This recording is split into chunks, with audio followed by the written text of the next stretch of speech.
views expressed on this program are those of the hosts, guests, and callers, and are not necessarily those of this station, its management, or other advertisers. You're listening to Transformation Talk Radio.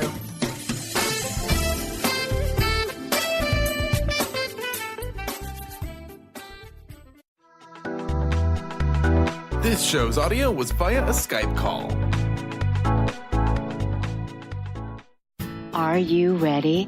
The Kornelia Stephanie Show. Wake up to love, your call to action. Join Kornelia as she empowers others to live heaven on earth. Kornelia teaches listeners how to be the authority over yourself, embracing your inner guru. Feel yourself uplifted into limitless expansion, integrating ease and grace in a changing world. This show will cover topics such as unconditional love, your physical body, how to be in extraordinary relationships, create financial and emotional wealth, embracing entrepreneurship in the new earth.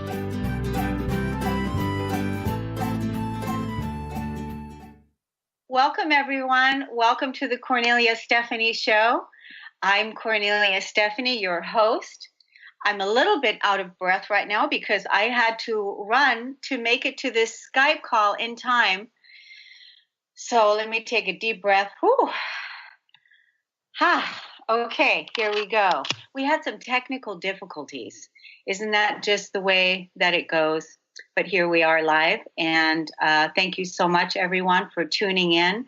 I got a wonderful, wonderful show for you today. First, I wanted to give some acknowledgement before we get started. I wanted to thank so much Transformation Talk Radio and the staff. Jessica, Justin, Linda, Kim, Carter, Dr. Pat, this amazing team of people that support me and all the people at Transformation Talk Radio so that we can bring you these amazing tools, because we're living in this extraordinary time. And so I want to thank the Dr. Pat team, Transformation Talk Radio, for being the awesome support team that they are, that we can bring you these amazing conversations and guests that we have that hopefully will assist you on your evolutionary path. Because right now we all are living in these extraordinary times, and we don't have it all figured out. And we don't know how to do all of this. But what we do know is that we're following our heart. We're moving our physical bodies into higher vibrational ways of living and being, and creating a new world. Because the old world, the way that we have been living in the past, is no longer. It's coming apart. And it's asking us to have faith, to live in the heart, to move back into our true organic nature, and support each other in the process. So I'm so excited today for my guest that I have here, because this is somebody that is just going to inspire you so much. It's someone that I absolutely love and admire, and this person is loved and admired in our community here in La Conner, Washington. So Bob Skeel is a 90-year-old going on 70. After 61 years of marriage, suddenly faced loss and deep loneliness with a belief that I'm too old and now what? Yet the universe orchestrated a beautiful scene in the movie of his life. And he has a fated appointment with destiny. And he's now here to tell his story of how he chose the new world. He overcame his panic attacks and embraced self-healing with the help from his life coach and muse. Never underestimate the power of love. Robert now finds himself living and loving life in the new world. Welcome to the show, Robert. Hey, thank you, Kornelia. It's good to be here. Yes, it's a wonderful occasion for me, because I have a chance now to talk a little bit about where I've been and where I'm going, and that wonderful period in between. So it's a great time.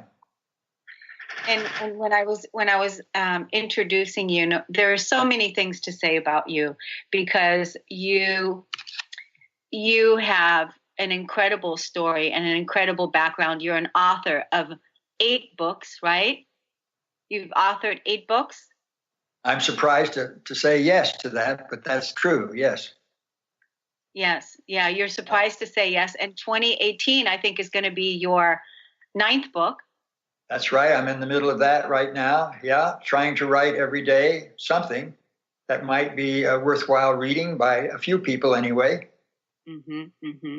But having fun doing it. The thing about it for me is that I learn a lot in the process of trying to write something that I want to share with other people. And I really believe in that idea that everybody should be sharing what they're thinking and doing, because we want to seek clarification, understanding every step of the way. So I'm excited to write. I'm excited to be thinking, able to do both, either left-handed or right-handed, but really happy with the process.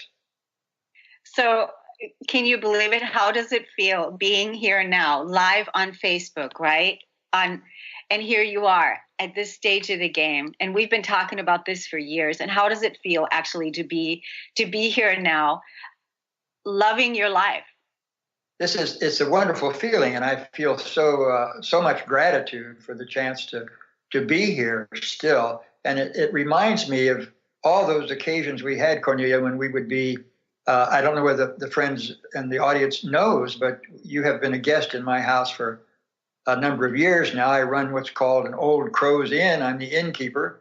And you and I have spent a lot of time passing each other as we're getting coffee, still in our bathrobes, but having an occasional talk and finding in those conversations these priceless experiences that we have together, talking over any number of things and wishing at that point that we had other people listening in on it so that they could pick up where we were, because we're not sure we could ever repeat it. But here we are now. Here we are, have a chance. The weird thing about it is, though, that you're upstairs and I'm downstairs right beneath you here talking. This is not the way we usually talk. So this represents some sort of change, but nevertheless, the important ingredient is there, and that is our ability to converse with each other and share it with other people. So I'm all for it. It sounds great. Wonderful. It's incredible how here we are with technology, doing it this way. And I know that as I expand with this radio show and set up my new studio, I'm going to make it even more better as time goes, because it's really only been a couple months now since I've been live on the radio, and it's been an incredible journey. That's why having you on today is really special to me, because a lot of the people that I've introduced here on the show, everybody, as a matter of fact, that I've brought on have been people that have worked with me personally and that have moved into their authentic truth, or are moving into their authentic truth, that have moved into their empowerment and released and made peace with their past. And that's part of the reason why I want to introduce the guests that I've been working with personally, so that they can tell the story of how powerful this work is, how powerful it is looking inside of yourself, learning how to emotionally process, learning how to shift negative limiting beliefs into more empowering beliefs, what's true for you, learning how to do all of these things that we're capable of doing within ourselves, and learning how to trust our own inner authority. And so that's the joy of what's happening now, and sharing it with as many people as possible.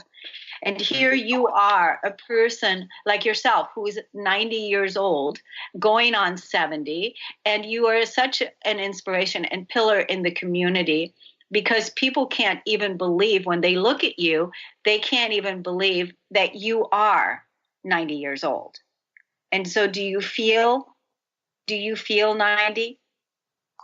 Well, there's sometimes when I do, actually, Cornelia, I feel 90. Sometimes my body tells me it's not the same body that I had 30 years ago, but nevertheless, there's a sense that I have about my body and about my life generally that is really making me want to say in some way that I'm actually younger than I was 30 years ago. It's a strange thing to say, but that's the way I'm feeling now. I'm feeling renewed not only in spirit, but in my physical strength most of the time. And I'm working at it, of course, all the time to try to improve on my stamina and on my Zumba dancing. I'm trying to continue to improve my dance steps as I work with other seniors in our large dance groups that we have in town here.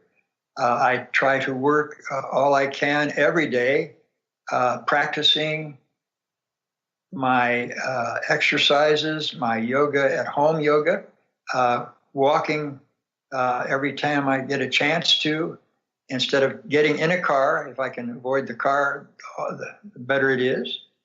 I'm also trying to spend a lot of time focusing on my diet. I'm very concerned about what I eat anymore, and I feel that the thing that we really need to focus on is what we put in our bodies. It's really important, becoming increasingly important, that we understand all that goes on and the effect of what we eat on our bodies. I just want to be in the most healthy state I can. And that's not just my physical health, it's also my spiritual health. And I've undergone a whole new experience with the importance of the spiritual life in a way that I never have had before, even though I've spent a lot of time working in that area.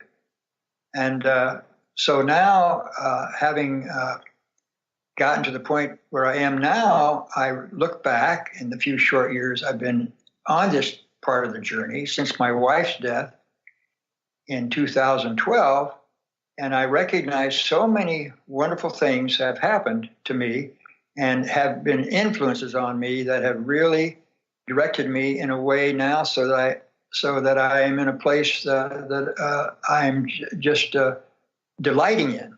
And one of the reasons for that is because of my contact with you, Kornelia. I don't think I would be here where I am, particularly not on this radio program, talking with you, if it had not been for our magical meetings, serendipitous meetings, some time ago, 2013, I think it was. And from that point on, our communication with each other, our constant conversations and contacts have helped me to see a new way of living and continuing to enjoy life in a way that I hadn't before.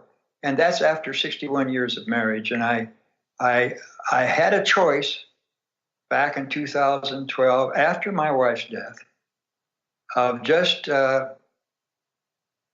continuing in some way or trying to become something else, something more, to experience parts of life that I had not experienced to the depth that I wanted to. So at one point, I was visiting my son and daughter-in-law up in Sitka. And I can remember so well the home I was renting for the month overlooked Sitka Bay. And it was a beautiful sight. And there, I asked myself a question. I said, what do I want to do with my life now? What do I want to do at this point as a widower?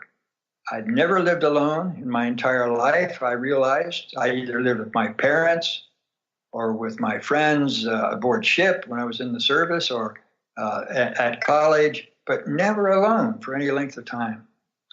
And suddenly here I was, alone, for one thing. And that led me to say, okay, given that circumstance, what do I do now? What is the direction I should take? What do I value most? And I started working with that notion. And I came to a conclusion that so many people have before me, although for me it was brand new. And that was the cornerstone of anything I do is just somehow connected with trying to love better than I ever have before. And I call this love an unconditional love. And realizing when I said that and committed myself to it, that probably it's a long, hard thing to ever get to that point. But nevertheless, I thought it was a worthy goal to try to at least approximate as I moved along in my journey. And that was a commitment I made and a commitment I still hold to. I haven't found anything in my experience so far to make me think this isn't the right way to be moving, the right journey to be taking. And it's not always worked out like I've wanted it to, because along with that idea of living an unconditional, in unconditional love was the idea that I was not going to tie myself down. I was going to live a life in which I was going to let myself be vulnerable, open, bringing in new experiences. So I was not going to tie myself up as I saw other people do at my age. So I decided then and there that I was not going to just immediately react and just stay in my little space at my wonderful old home in Lacana. So I had this double commitment, unconditional love, and then moving out and making myself open and vulnerable to what was around me. I can't solve the problems in the whole world, but I can work with the issues that are in my world, in my personal world, those people around me, and in my small community. And so that's what I decided to do. So then I came back to Lacana and began to work with that concept. And it wasn't long before I ran into you, Kornelia. You remember as well as I do. It was a deep fog one morning in Lacana, as it often is in the spring. It was March or April probably. And the fog was really thick, and I was running out to the marina, as I did every morning, and I saw a figure in the fog and almost bumped into Kornelia. She had her yellow jacket on, had her little white dog walking with her, and we exchanged a few words. And I remember saying, "Oh, what a magical morning this is." And she said, "Well, she said she wasn't so sure it was all that magical. It was so hard to get around."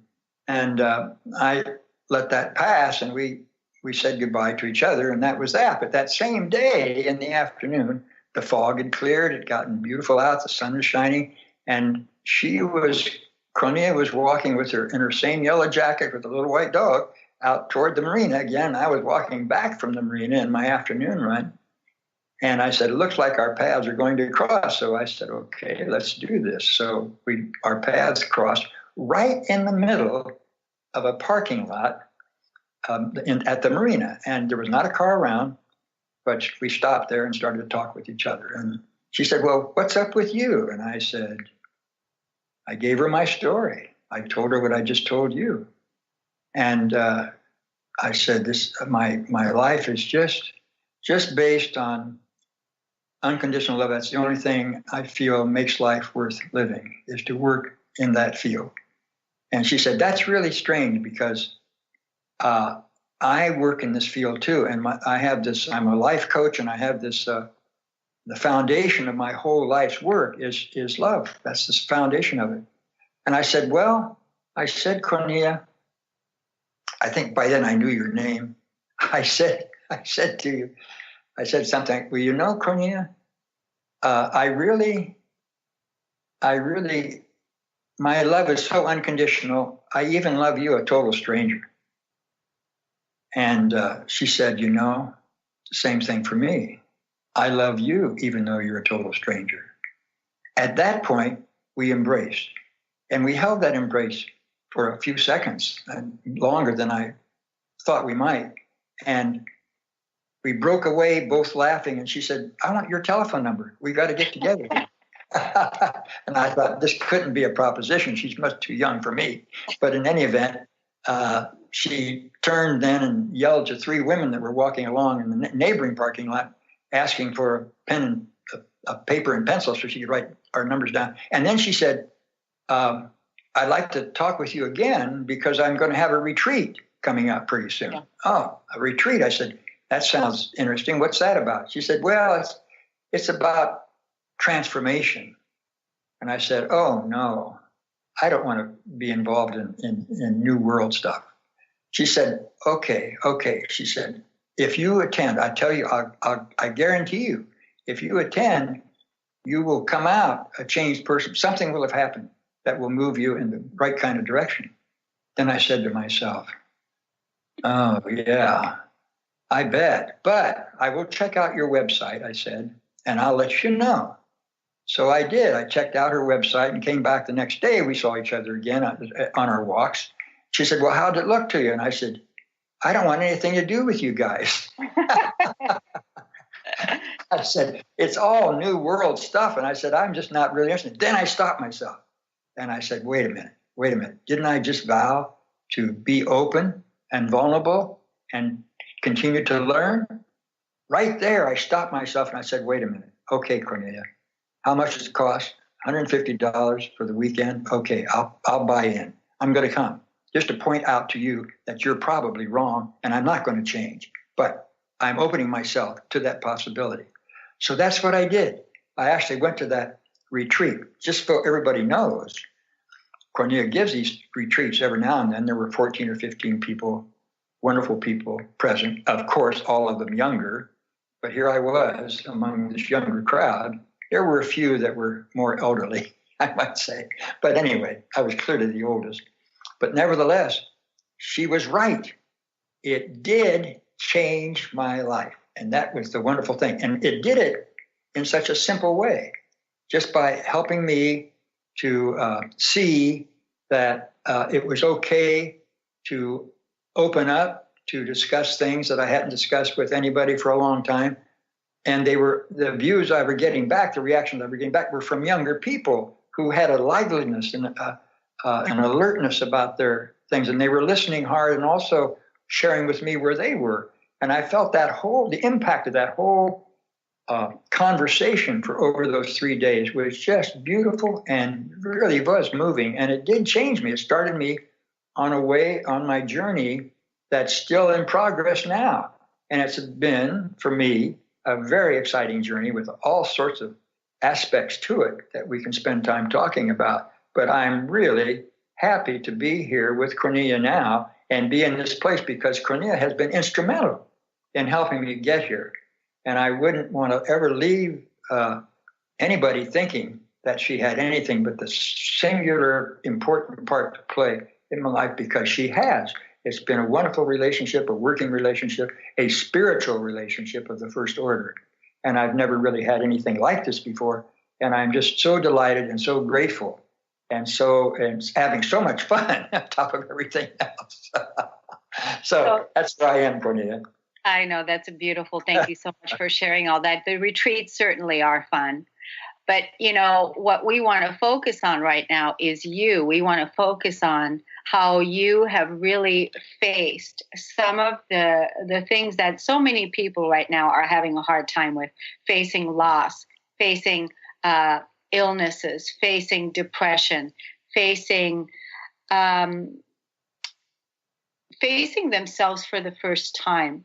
And, unworthiness being a core wound. We were talking about that yesterday. You discovered in one of your meditations, you were sharing with me how all of a sudden you had a realization that you've had for your entire life. Would you like to tell us about that? Sure, Kornelia, I'd be happy to. I still fumble around a little bit with this because this is all a new experience for me. But one of the things I wanted to do as part of my commitment to living an unconditional, in a state of unconditional love as best I could, and as well as I understood that. So as part of that process, I wanted to do what Kornelia suggests in her book, Peace, the Flip Side of Anger, which is a very helpful book. She's showing a copy of it there. Just reading through that book gives you a basic working knowledge of what's going on internally and the things that you have to deal with when you want to try to improve your understanding and appreciation of yourself, particularly, but also the world in which you live. All that is wrapped up in what Kornelia is about in her own work, because she really feels that it's what happens inside that affects the outside. If you want peace in the world, you've got to have peace within, and not only that, you've got to be peace yourself. So that's what that means. And so I've taken that seriously because I was interested in that, because as I said to you, I'm opening myself up to learn something new about anything, but particularly about myself. And I realized early on that I had a tremendous amount to learn about myself, and that one of the ways I was going to do this was, number one, read a lot of the right books. And Kornelia's book is one of those. Marianne Williamson's book on Return to Love, which Kornelia recommended, is another basic book. It's based on the Course of Miracles. And that's a wonderful foundation for gaining more self-understanding. And there were other things out there. For example, excuse me. I was gonna take you back to the meditation the realization of the meditation that you had the other day, when you had a realization about how you had an underlying fear that was with you your entire life. Right. Believe it or not, I'm going to get there. But the one other book I wanted to mention was a small little book called Pathways to Surrender, because that became important, as well as Kornelia's book, to help me to understand where I needed to go. And the experience that Kornelia is referring to was something that happened recently, just a couple of mornings ago, because now I've been practicing meditation, trying to figure out what methodology is relevant for me in terms. So I've had guided meditation. I have listened to tapes while I was in my quiet zone. So I have begun then now at this point to eliminate any kind of guidance at all and just go in. I'm at that point in my meditation, not knowing where that's going to lead me, but just being quiet in the moment, in the mornings, usually very early in the mornings, because I don't want the distractions to take over, because I am so easily distracted. I can't believe how easily distracted I am. And so because I'm older, I'm packing so much memory and thinking about so many things almost simultaneously, almost overwhelms me sometimes. So that's one of the things about growing older, is that you become aware of all the dynamics going on around you. At least that's been true in my case. So it's a matter of slowing down and concentrating. And in my concentration, I've been working with a process that Kornelia has described in her book and worked with and helped me to work with, which is this emotional processing, she calls it, where you really open yourself up to deeply experience what it is that's bothering you. So you don't hide anything. You don't bury stuff. I grew up in the Midwest, and the Midwest is notorious for burying information, for not talking about things, for not really sharing, but holding them in, suppressing them. And that has can have a bad effect on the body. And I'm beginning to study that. Louise Hay's books are wonderful in that respect. And Kornelia's picked up on that theme too, and has had her own experiences with the effect of buried emotions on your life, on your physical body. So I have all that as background. So I'm focusing now on my own self in terms of how I improve and how I tackle things. And one of the things that I was looking at was the whole issue of the power of understanding understanding God as a force or as a power so that God is not something that I see outside of myself, but something that's within, deeply within, and readily available and accessible to people if they become conscious enough to be aware of that. And I was just beginning now to experience, he's beginning in the last weeks, beginning to experience the possibilities that are there for me in this meditation about my connection with God. And the reason I mention that is because I note that the more I'm able to keep in that connection, to be conscious of the presence of this power, of this love, which I'll call love, in my life, I am able then to deal with other things within myself that I struggle with. And one of the things I struggle with is the whole issue of my self-image. I am working with Kornelia's concept of processing. And what I'm processing is a notion of myself as being in a state of fear. This is what I was thinking the other day, and I had never realized it about myself. You know, there are two basic emotions, love and fear. And I said, well, I'm not in fear, but I realized after extensive meditation now, I'm working with Kornelia's process, that there is a fear. I wake up, I'm in a state of fear almost immediately. And it's the fear is I try to, as I work through this, what kind of fear? And it turns out to be what I would refer to as the fear of failure. I spend every morning trying to think, okay, how am I going to get through this day in a way that's going to be satisfactory to me and going to bring the love that I want to bring to the people that I'm in contact with? How am I going to express successfully my vow, my notion of unconditional love? Yeah. And so I found myself fearful that I might not be able to pull that off in some way. And so then I began to look with that. And so I'm peeling that layer back and I say, okay, first it's fear. Then I locate the fear. It's fear of failure. And then I dig deeper and I suddenly come on this vision of a deep hole, just endless, almost deep hole. And down at the very bottom of it is inadequacy. And I discovered what's really behind me, what's really deep within me, and probably been there for, I don't know how long, maybe since my birth. I don't know, but it's been there forever.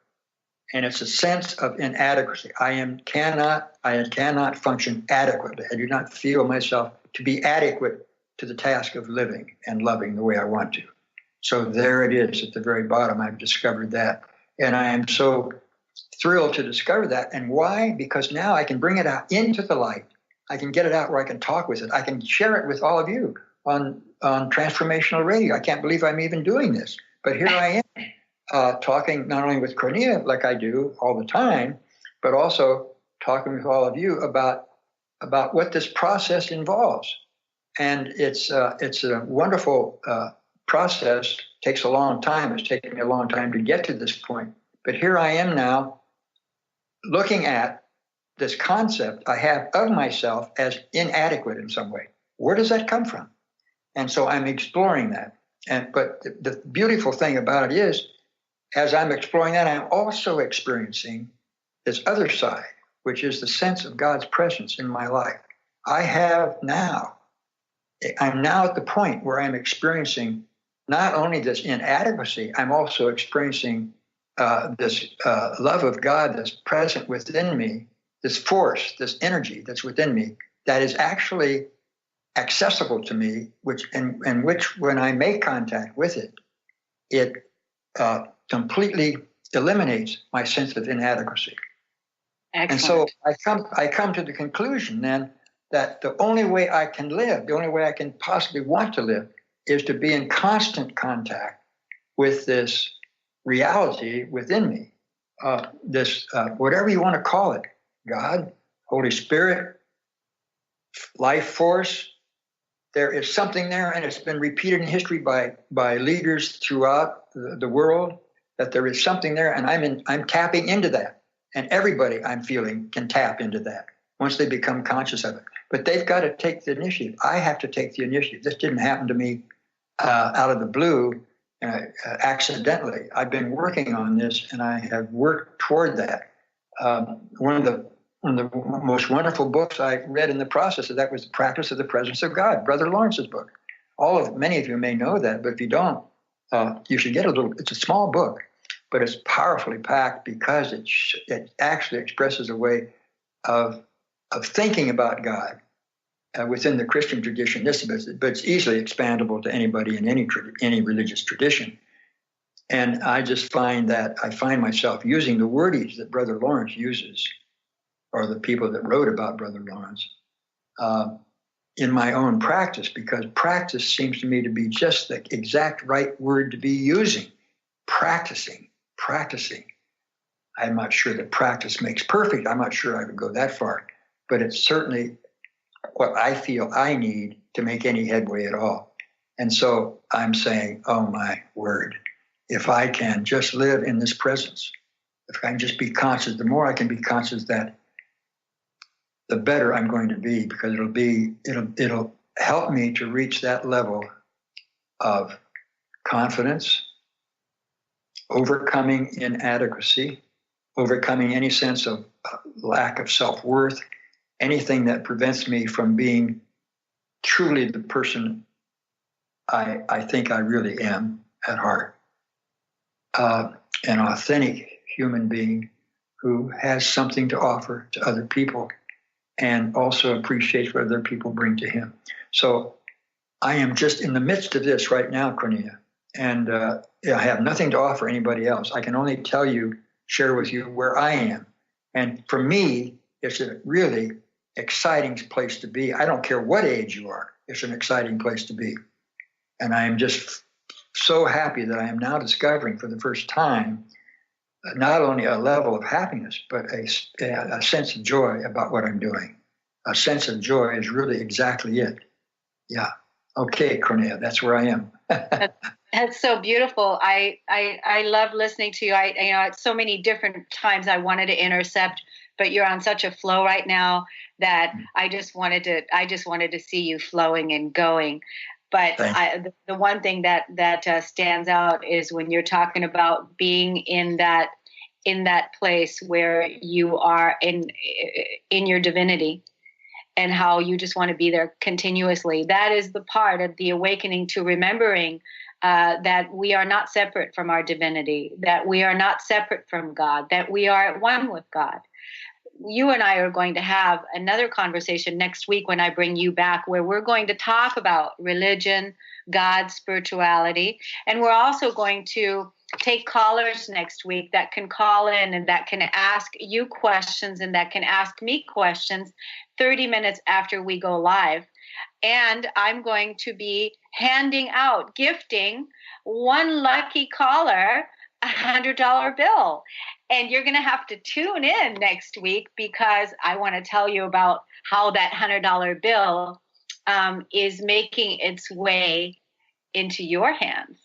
And so next week for that. And then, of course, we're going to talk about religion, spirituality, all these different things. But, healing the core wound, the separation is for all of us, is that, God is not separate. And that's part of our work, is releasing the feelings of separation, releasing the feelings of inadequacy, releasing the feelings of not worthy, not good enough, releasing the feelings of failure, because none of these things are really true. Because if we are in alignment with our divinity and our humanity at the same time, we as multidimensional beings are able to have that capacity to be this amazing human that can hold space and compassion for yourself, and at the same time have your higher wisdom and your divinity present at the same time.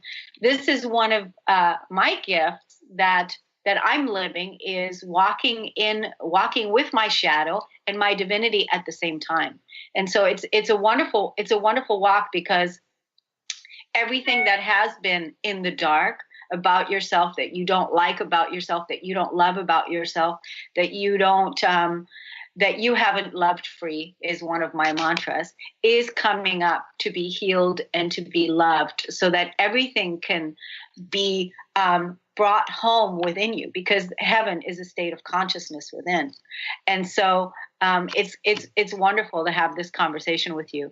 I want to be able to tell the listeners about a little bit more about, your 61 years of marriage, how all of a sudden you were faced with that loss. And then you also overcame panic attacks. And I want to touch a little bit about that. So feel free to answer where you are right now with that. Sure, Kornelia, thank you. Going back, I have to take you back to 2012, or even before, really. My wife, Joanne, developed Alzheimer's. And this dementia, as you know, goes nowhere but downhill. It's a downward spiral. I could just see it now, just circling around as she got worse. We would repeat ourselves going through the same experiences, but each time we did, it was a little worse, a little different, and a little more discouraging and disconcerting. And finally, Joanne arrived at the point where I was forced to place her in a memory care institution, which I could spend a lot of time talking with people interested in that question, because what I discovered was that there were people in that particular institution, that particular facility, that loved Joanne, could care for her actually better than I could. So with great reluctance, I placed Joanne in the care of these wonderful people. And they took good care of her. But the result of that was an experience of loss that I've never had before in my life, and I hope never to have again. That was a horrible experience. And I now work with a group of caregivers who have loved ones in various degrees of dementia of one kind or another, because there are many kinds of dementia. And when it comes to placement, they all say the same thing I experienced. They all describe it the same way.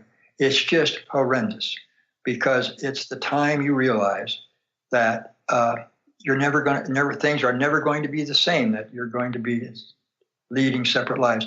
And one thing I quoted in one of my poems I wrote about this, called Separation's Grief, was this statement. Joanne, this is what I wrote about it at one point. Joanne, memory shot, dead to me, but still alive. And that's what happens. I drove home after I'd placed Joanne as gently and as lovingly as I could in the hands of these wonderful people. Driving home, I couldn't see my way because I was crying. Yeah. Just to bring it up triggers me. But I got home and, of course, opened the door, and nobody there. So the only thing that saved me there was the fact that my 4 children all called me. They were aware of what was happening. And so that comforted me for the moment. Somebody had asked me to go out with them for dinner as a way of helping me to deal with my sudden loneliness. And I turned them down, because the reason was because if I had gone out with them and then came back, I'd be coming back to this house even more lonely than I felt at that time. So I said, no, I wasn't going to allow myself to experience that to that depth. So there began my life separate from Joanne's, such that when she died 7 months later, it was not nearly as harrowing, not nearly as lonely as that first time in that placement.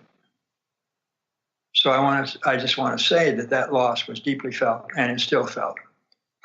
Even now, 5 years later, there are moments like you just saw where I'm triggered and begin to cry again, because it just brings up things. So can I ask you that level of loneliness that you had to face, because that's also part of our topic today, Bob. Yes. is the level of loneliness that you had to face. Is that level of loneliness something that is still present in your life the way that it was before, or has since the way that you are with your being now, with your life, has loneliness found its way out the door and anew? That's exactly what is happening, Kornelia, is the latter. I'm experiencing now a full life, and there's very little room in it for loneliness. There just isn't much loneliness in my life anymore, except at the bottom, there is this feeling that with all the wonderful experiences I'm having now, there is this little inclination saying to me, yeah, but what about a partner for you? What about someone for you? And so I'm leaving here as part of my philosophy, of my working philosophy, I'm leaving myself open to consider that, to consider someone, even at my age, joining me for a partnership that would be the kind that in which we would find comfort in each other and be able to express our love to each other in ways appropriate to our age. And I think that is just a wonderful thing to envision. But so many other things have happened that now has become only an alternative because of my connection with Kornelia especially. I have been able to address this issue of loneliness and begin to find a way out of it. And that is to find in two ways that I can think of quickly offhand. One is to find wonderful relationships in the community that support and sustain me. I want to be with people who want to be with me. And that is a wonderful thing to experience. And There are people in this little community of ours, 950 people. I think that was the last count. And there are many there that are really watching out for me. I'm watching out for him, and it's intergenerational. There's a young couple across the street that just moved in here. They're renting a house, and they have one child who's 2, and they're expecting another one soon. It is so wonderful to be part of that experience, to be in effect a grandparent to them, to be able to associate with them and to hear where they are in their thinking and in their love and in their growth. And that's nothing but a privilege to have that, and it certainly takes away the loneliness. But the big thing, Kornelia, is really this connection with what you're saying, with divinity or with the divine. And as I say, I don't care what the name is. What I recognize is the reality of that in my life now, and that is so comforting to me, so rewarding, so helpful in terms of my being able even to begin to express what I want to in terms of unconditional love to the people that surround me and with whom I make contact. And I see no end to it. I've become the lay leader for the little Methodist church here in town. I joined that because it was the only church in town other than the Catholic Church. And I would go into the Catholic Church if that's all there was, but there had to be this Methodist church. So I started going there after 25 years absence from any church, and found their level of concern and comfort and joy that I think is just wonderful. So I was elected the lay leader there. I don't know what all that means, but one thing it means to me is that I want to find it's a way for me to express myself in terms of this commitment I made to unconditional love. It's the vehicle through which I can help to express that the church is going to help me to express that love institutionally and in terms of membership. So now I have this wonderful opportunity, Kornelia, if I can just take a minute to do that, because I have to bring in something else that I do and love to do, which is baking, which you know. I've spent a lot of time baking, and I bake large groups, large bags of muffins for various people. It started out just as a small gesture to neighbors, and I usually bake them a few muffins, and then fresh muffins, and then I would add a poem in the bag with it. So now that's expanded to the point where I'm doing a lot of baking many times a week, and people seem to enjoy the product I produce, and I love baking. There's something very poetic, something very spiritual about it to begin with. And so I now want to take that concept and begin to deliberately go into people's homes, the members of the church, go to their homes, bring them muffins, and talk poetry and talk about God's love for them. So that's the direction I'm going now. And that's something I've never done before. And I find that really an exciting thing to be doing. That it's just adding another dimension to what I consider already interesting life. And I just wouldn't give up what I'm doing now for anything. It's just really fun. And at the heart of it is what I'm experiencing now is actually I cannot explain it other than it's joy, pure joy.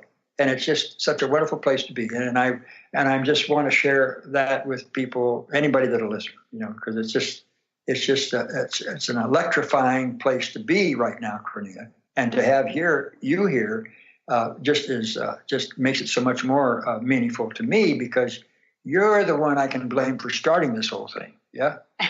Okay.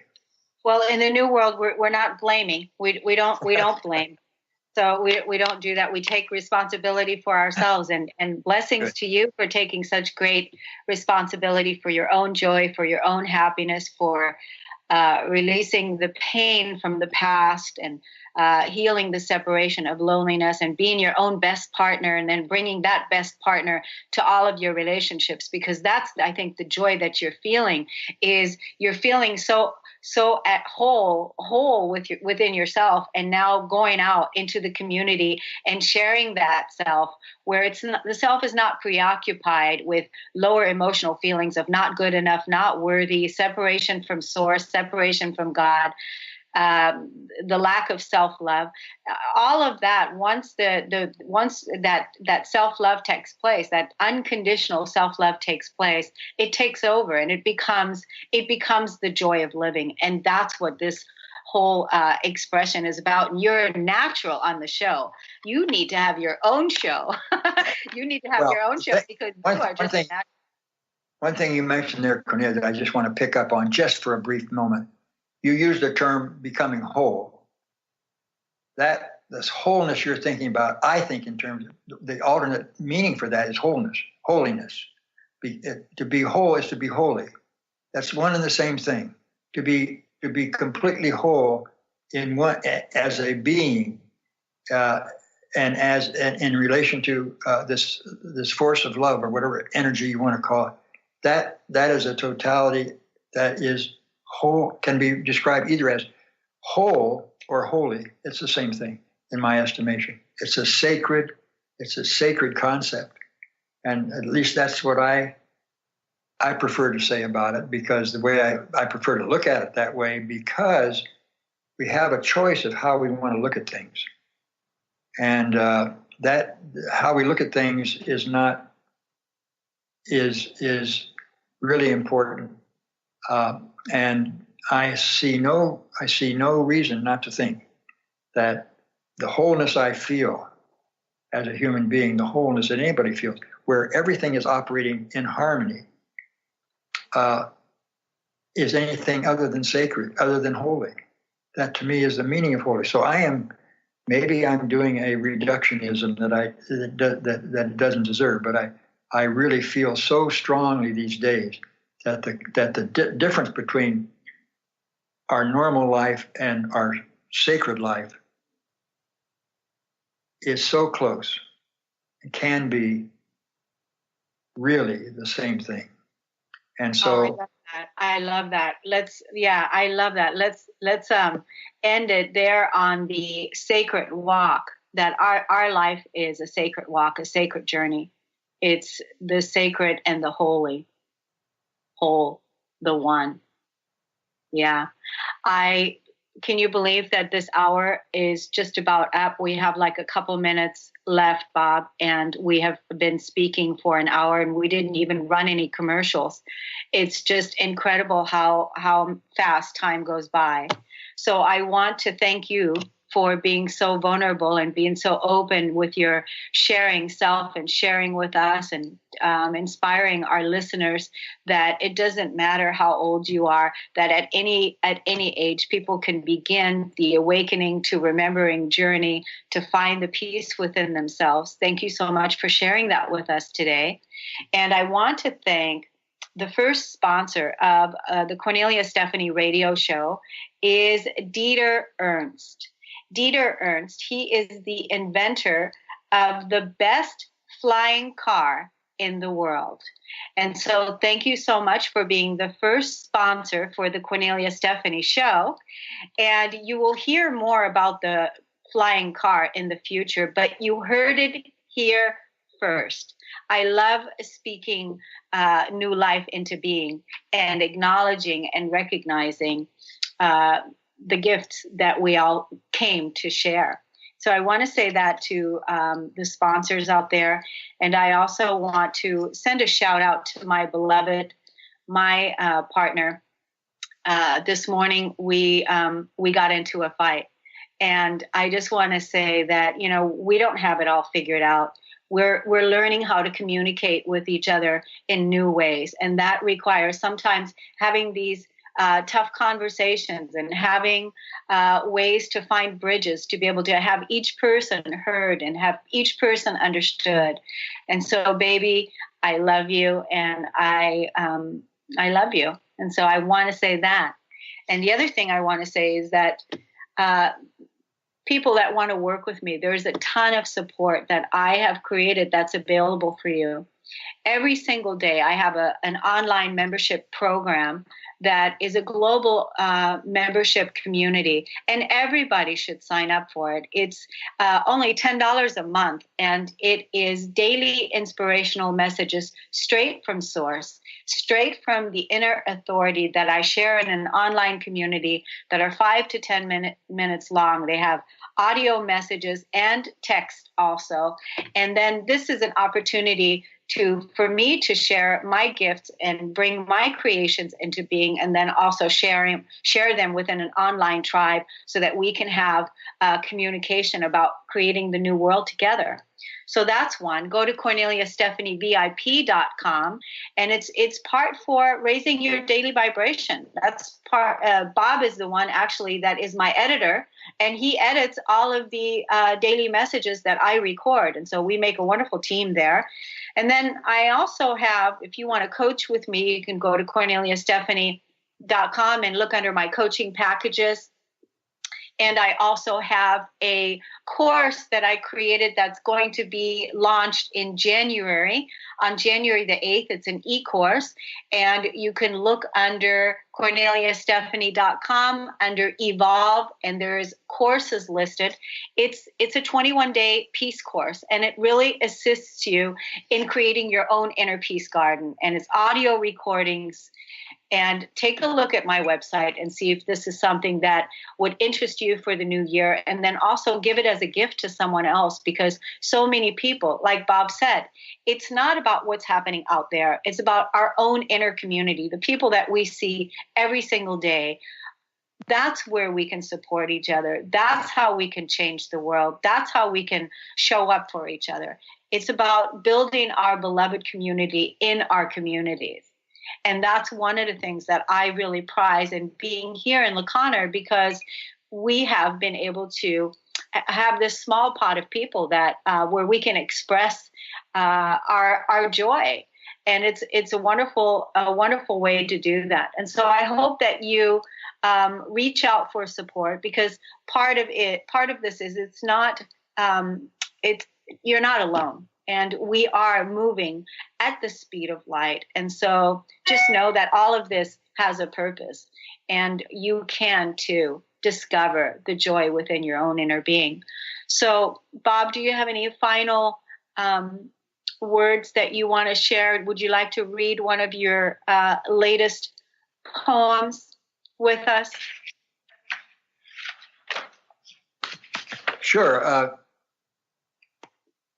I don't have anything available right now, but the one thing I really wanted to say to break in just at this one point is that, as you mentioned, I edit your daily membership posts that go out to, and in the process, I'm learning an awful lot with that. But the other thing about it is, the wonderful thing about being a member and participating in this on a daily basis is that you have a chance then too to express your own views too. And you get the membership talking to each other. That's another form of sharing, which another way of telling our stories on an ongoing basis. And I think that has been so wonderful for all of us to have a chance to communicate with each other in this format. And I really think it's, so I just back you up and support you in this idea of getting everybody. I'm a member and have been right along, and I wouldn't miss it. So I just really think it's such a wonderful experience and can do nothing but just help in the process of our journey. Yeah, it's a great thing. Thank you. Do we have enough time for a poem? I think so. I haven't heard anything, so I think we're okay. Why don't I give you one? Why don't I give you a poem that I have to read it here, so I have to get my face off camera a little bit. I wanted to highlight, I was trying to put in poetry what it is to lose somebody. This is 4 months. Is that all right to do that? Yeah, that's perfect. Okay with you? Okay. Yeah. Okay. So this was my way of trying to express my loneliness in form of poetry. It's called 4 months now. 4 months now, the nights are black, thick with absence, dense with truancy. Every now and then a break, blurred vision dried, driven by nature's call. She's sitting in her familiar chair, sharing a laugh, and then as quickly to disappear. The empty fog pulling her in, the trailing silence crying for a sound, a space to soften reality's harsh claim. But the only voice he hears is the sound of tears making their way down his cheeks into his gray beard. Some older men, widowers they call them, die of broken hearts. It's easy to see why as he tries to mend his. He has buried her ashes in the earth, and now, to start a new life, he buries her pictures in a book, as if the closed pages will shorten time's slow mercy. Wow. Wow, wow, wow. Also an incredible poet. Thank you so much for sharing your story. Thank you for being so courageous and shining your light and being the inspired poster child of what it looks like to be living in the new earth. I love you so much, and thank you for being on today. And I look forward to having you back next week. Thank you, Kornelia. Okay. Much love. Love to you. You've been listening to the Kornelia Stephanie Show, Wake Up to Love, your call to action. Tune in each week on Transformation Talk Radio. Kornelia's joy is to engage others in practical ways, showing us how to live in the new earth in harmony with our true nature. For more information on Kornelia and her extraordinary work, or to listen to past shows, go to her website at korneliastephanie.com.